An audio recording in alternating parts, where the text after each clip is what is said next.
is a believer in how it should be done. Take the toughest fight.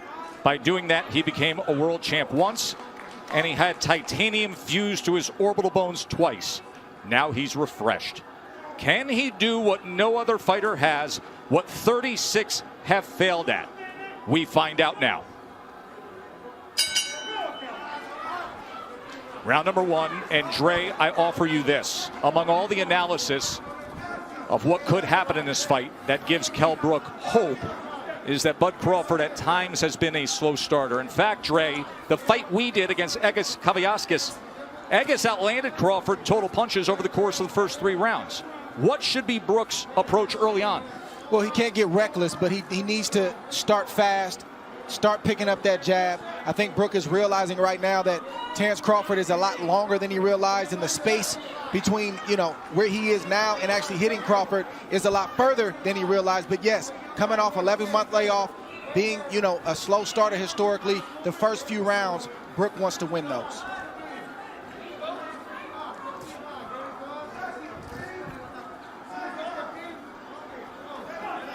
But it looks like Brook is playing Crawford's game now.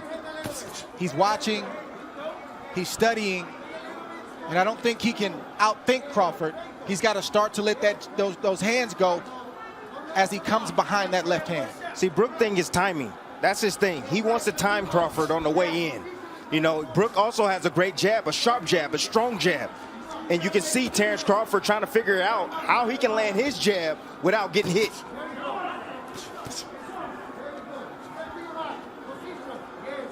Another thing, Crawford typically comes out in the southpaw stance, but he came out in the right-handed stance, probably to confuse Kell Brook. He has power in either hand, Crawford.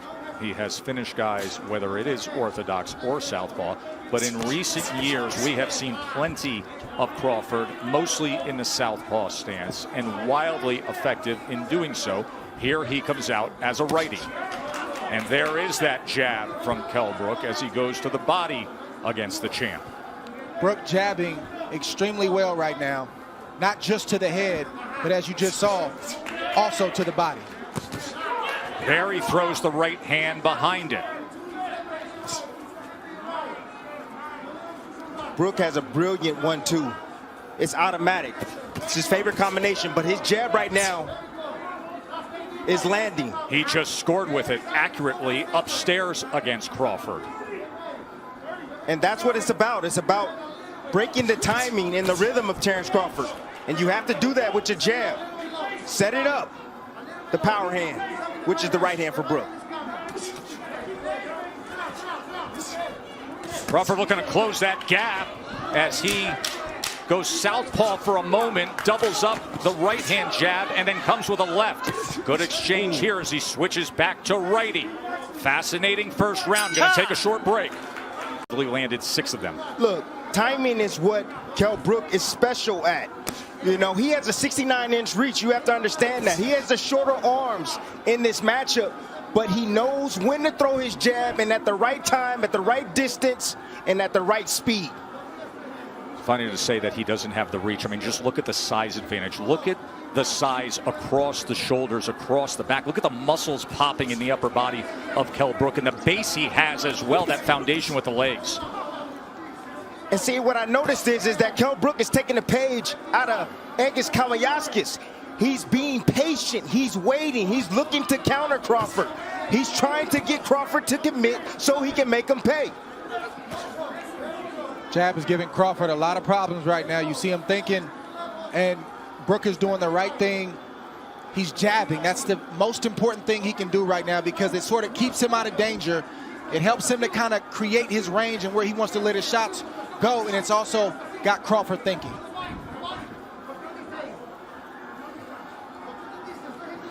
The fight's going to get interesting if Crawford is able to make adjustments. I've seen Brook have a great plan A. He's got a great boxing ability, but when fights get deep and there's time to make adjustments, like in the Spence fight, I don't see him make that adjustment. We've seen Crawford do it in the past.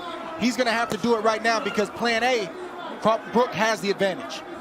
Spence fight happened in May of 2017. That was the last time Brook fought at this 147-pound limit.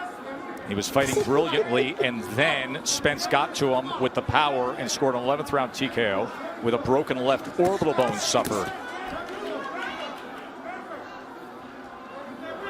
You also want to see how Brook takes the shots of Crawford as he starts to land clean, flush shots.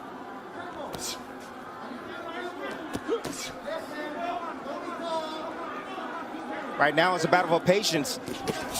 Neither fighter can afford to make a mistake, and as you see, Brook stepped in just a tad bit, and Terence had combinations waiting on him. Just fired off a right uppercut, did Kell Brook.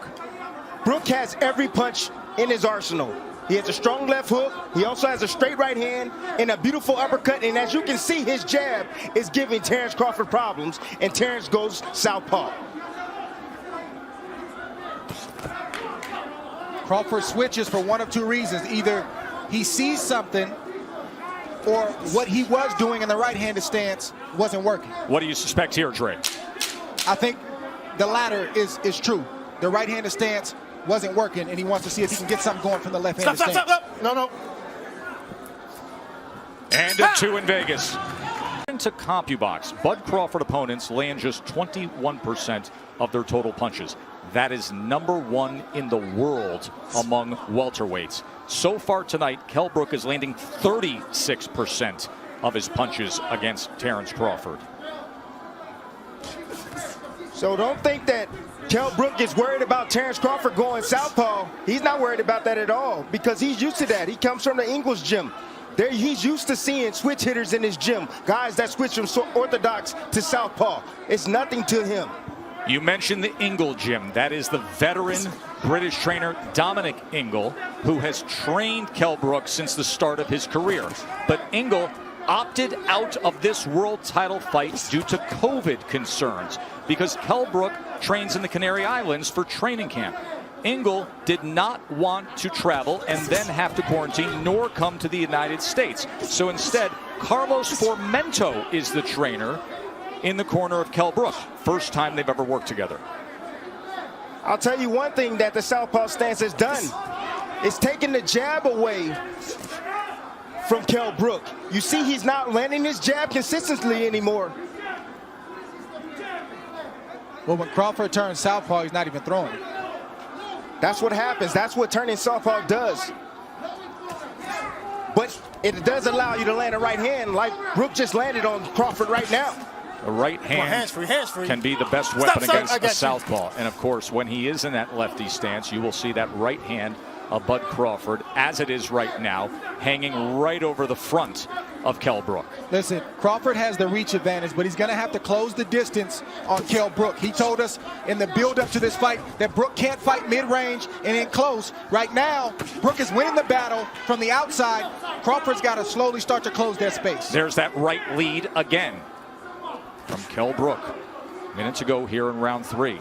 Pretty good start for the challenger, the former IBF welterweight champion. A guy who says he's rejuvenated. 3 fights since he lost the welterweight championship to Errol Spence. That's how Errol Spence had success against Brook. He closed the distance and started to bully Kell Brook. He started to fight him in close. Brook fought back valiantly, but he really didn't have any answers for that. See Crawford having his moments there. I see some swelling already. On the right eye of Terence Crawford, in the right hand, right down the middle, that just lands for Kell Brook. And there's a right hand from Crawford. Way to answer that right hand.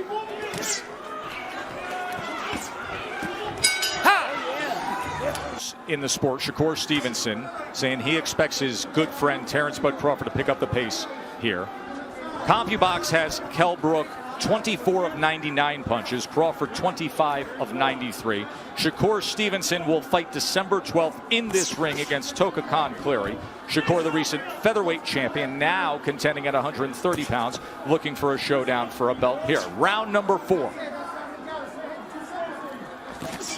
Crawford has to continue to get his lead foot outside the lead foot of Brook to have success with his offense. That will put him in a safe position to let his combinations go. Beautiful right hand. And the champ gets to him. Get over here. Just like that. Get over here. Terence as Bud Crawford hits the 6, gas. 7, 8. Come to me. Come to me. You all right? Yeah. Give you a chance. One of the best closers in the game. 27 knockouts in his career. Do we have 28 right here? This fight is also Thundering in. Look That's at it, that's it, Crawford. that's Vicious attack to close it.